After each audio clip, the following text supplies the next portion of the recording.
Tai nuotraukos iš neįgaliųjų draugystės sporto klubo archyvo. Dar prieš keletą metų Gediminas buvo uolus jo lankytojas. Vyras ne tik į klubą kasdien nusukdavo, bet ir iškilose su likimo broliais dalyvaudavo.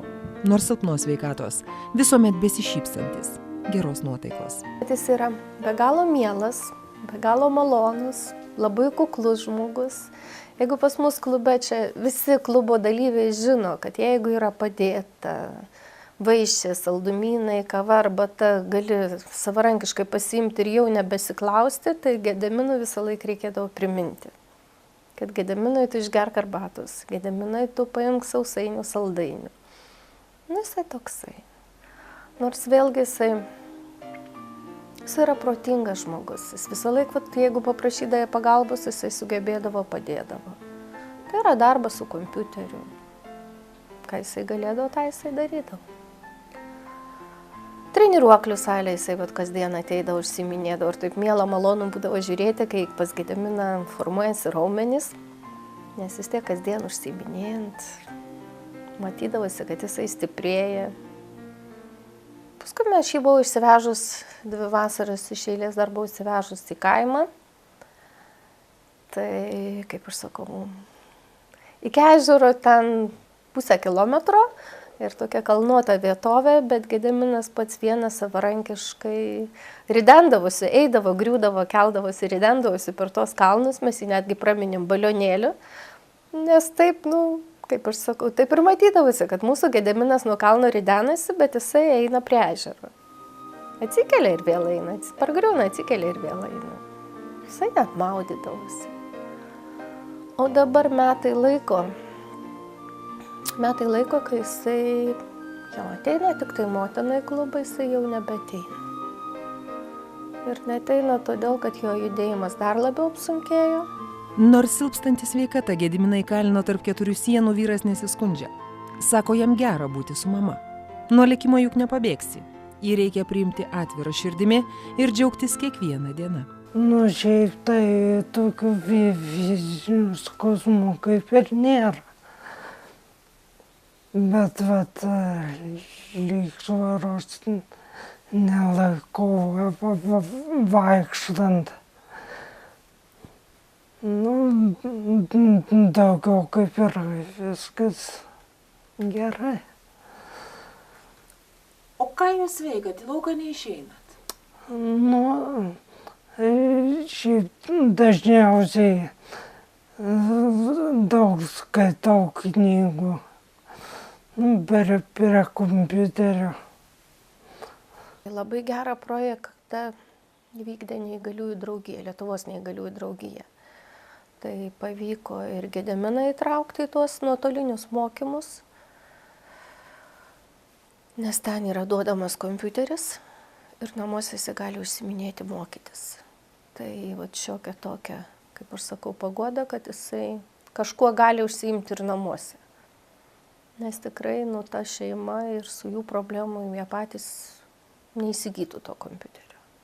Žinias paskaitau, tai kartais kokį filmą pažiūriu.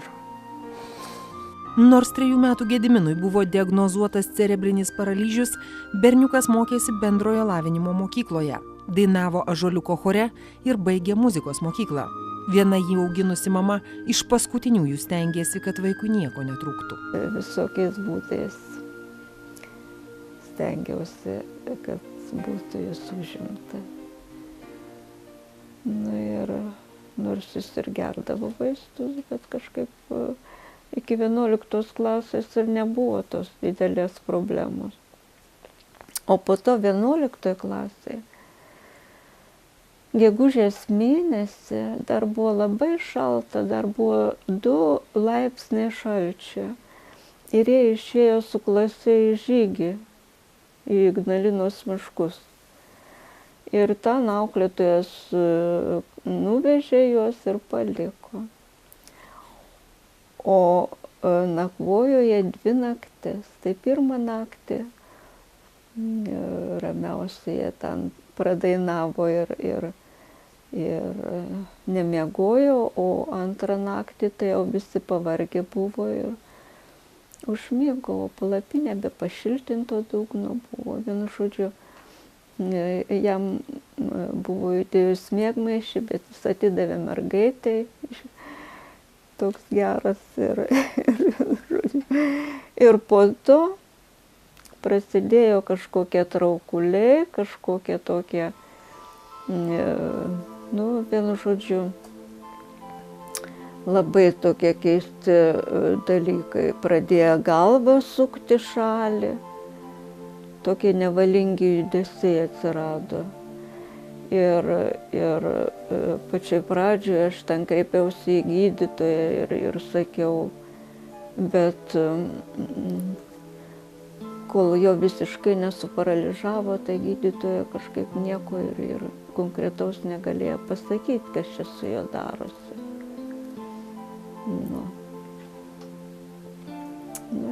Ir taip pat visą kairę pusę suparalyžavo.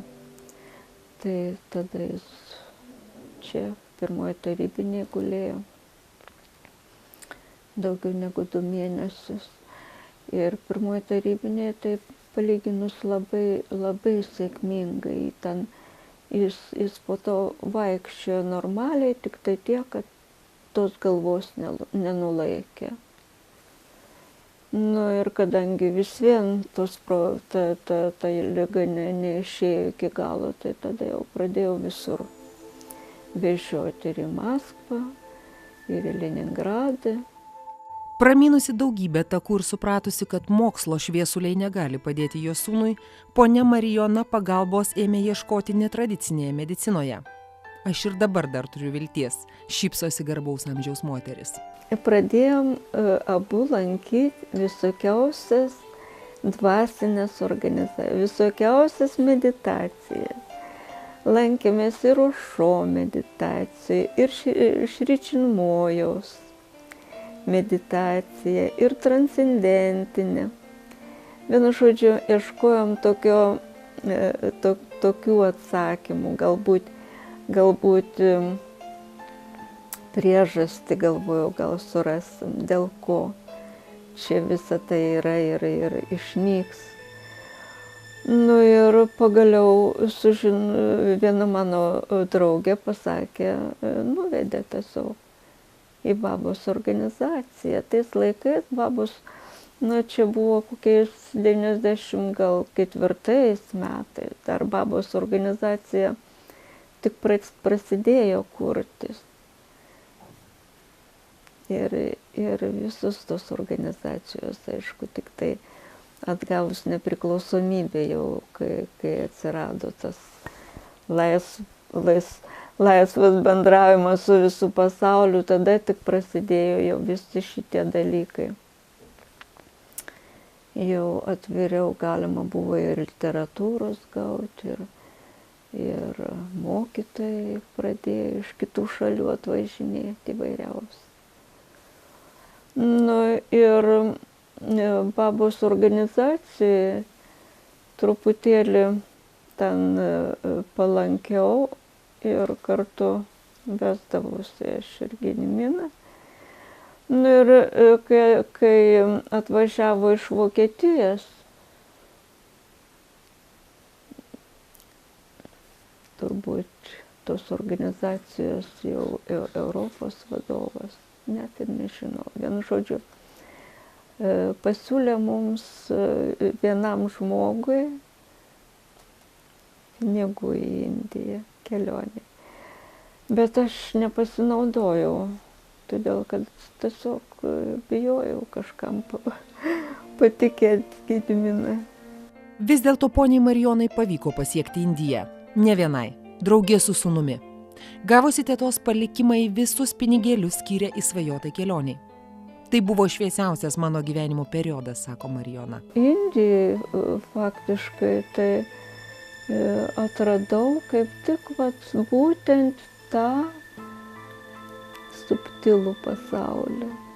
Tai, kas yra už fizinio kūno ribų.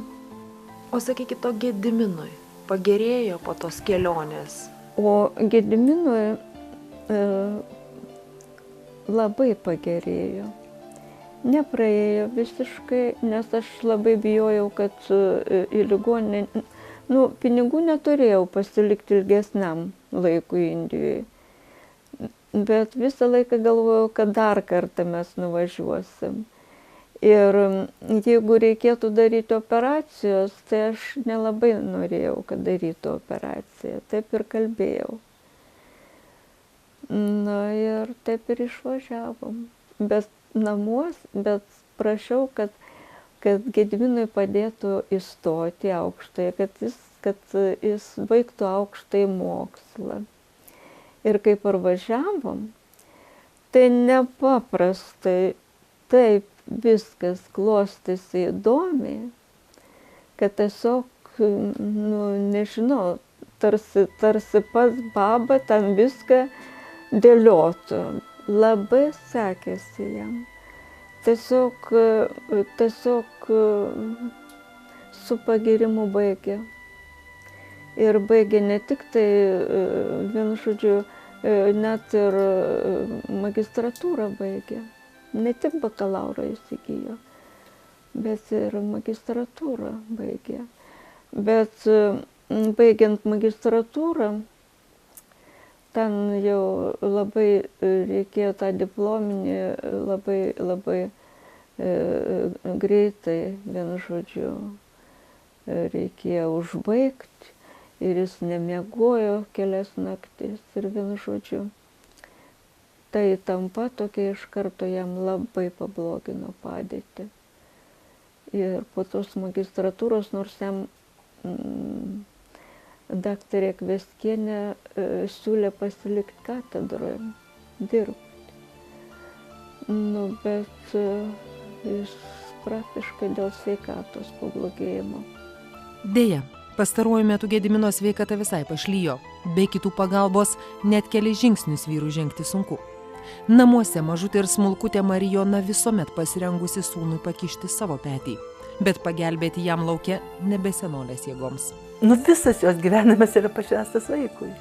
Viskas. Taigi pagalvokite, jeigu vaikas nuo vaikystės tokią ligą turi, vis tiek į muzikos mokyklą vedžiojo visur.